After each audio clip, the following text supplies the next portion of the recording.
আসসালামু আলাইকুম ওয়া রাহমাতুল্লাহ। যে দেশের প্রতিষ্ঠান কাজ করে, ভারতের মতো প্রতিষ্ঠান যদি কাজ করে, তাহলে সে দেশে সরকার পতন করা সম্ভব নয়। কারণ এই প্রথম যে ককরোচ জনতা পার্টি আন্দোলন হয়েছে এ কিন্তু নয়, এর আগে এমনও গেছে 1 বছর ধরে এক আন্দোলন চলেছে, 6 মাস ধরে চলেছে, কিন্তু সরকারের কোনো চুলেও হাত দিতে পারি নাই। এটা হলো ভারত। কারণ এখানে প্রাতিষ্ঠানিক স্বচ্ছতা রয়েছে, এখানে প্রতিষ্ঠান তার স্ব জায়গা থেকে ফাংশন করে। যেমন একটা বিচার বিভাগ, আইন বিভাগ এবং শাসন বিভাগ, তারা যদি স্ব জায়গা থেকে ফাংশন করে, কাজ করে, তাহলে সে দেশে ক্ষমতাচ্যুত করা সরকারকে অত সহজ নয়। ক্ষমতাচ্যুত করতে হলে আপনার নির্বাচন পর্যন্ত যাইতে হবে, আপনাকে টলারেট করতে হবে, আপনি সে দেশের শাসকরাও বিচারের আওতাধীন হয়। যেমন আবেদন করেছে সেখানে নিটরা, প্রশ্ন ফাঁসের বিষয়টি জানাজানি হয়েছে, শিক্ষামন্ত্রীকে পদত্যাগ করিয়েছে, কাহিনী খতম।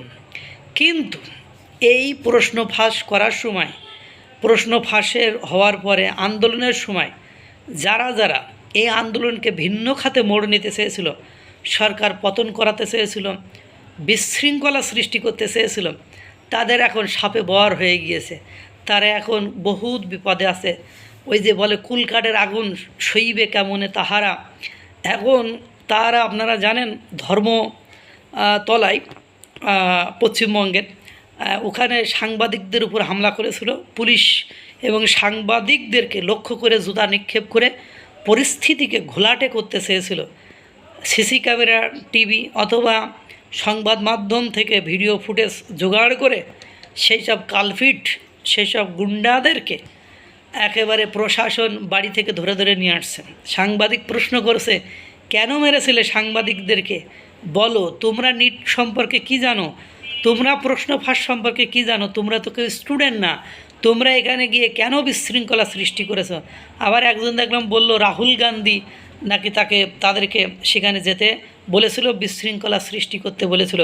একজন ধৃত, মানে আটককৃত ব্যক্তি এই ধরনের কথা বলছে। এখন দেখেন বিচার ব্যবস্থা বিচার কার্য সম্পাদন করছে, প্রশাসন তাদের তুলে নিয়ে আসার কথা, ধরে নিয়ে আসার কথা, এফআইআর করার কথা, তাদের মামলা করার কথা, ভিডিও ফুটেজ দেখে মামলা করে তাদেরকে আদালতে দিচ্ছে। দেখছেন এদেশে কেন? ভারতে নরেন্দ্র মোদীকে ভালোবাসে কোটি কোটি মানুষ।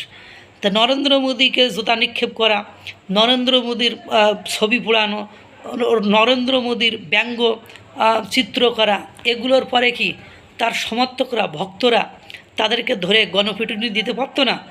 অবশ্যই দিতে পারত, কিন্তু দেয় নাই কেন? কারণ তাদের প্রতিষ্ঠানগুলোর প্রতি পূর্ণাঙ্গ আস্থা এবং বিশ্বাস রয়েছে যে প্রতিষ্ঠান ওয়েল ফাংশন করবে, যেমন প্রশাসন তাদের যথার্থ কাজ করবে। তাদেরকে তুলে নিয়ে এসেছে, বিচারালয়ে পাঠিয়েছে, বিচারকরা তাদের যথার্থ ব্যবস্থা গ্রহণ করেছে। কেন তারা আইন হাতে তুলে নেবে? কিন্তু এটা বাংলাদেশ, পাকিস্তান, নেপাল হলে দেখতেন জেনজি নামক বান্দরেরা মব সৃষ্টি করে এই সুন্দর গণতান্ত্রিক পদ্ধতি, প্রাতিষ্ঠানিক শৃঙ্খলাকে কিভাবে উচ্ছৃঙ্খল বান্দরে পনায় পরিণত করত। এই জন্য নরেন্দ্র মোদীকে ক্ষমতাচ্যুত করা সম্ভব নয়। একজন মন্ত্রী মানুষ, ওর মন্ত্রী পদ চলে গেছে, ও তো এখানে এমপি আছে, কোনো সমস্যা নাই, বা ওর ক্ষমতা অন্য জায়গায় পোস্টিং করে দিল।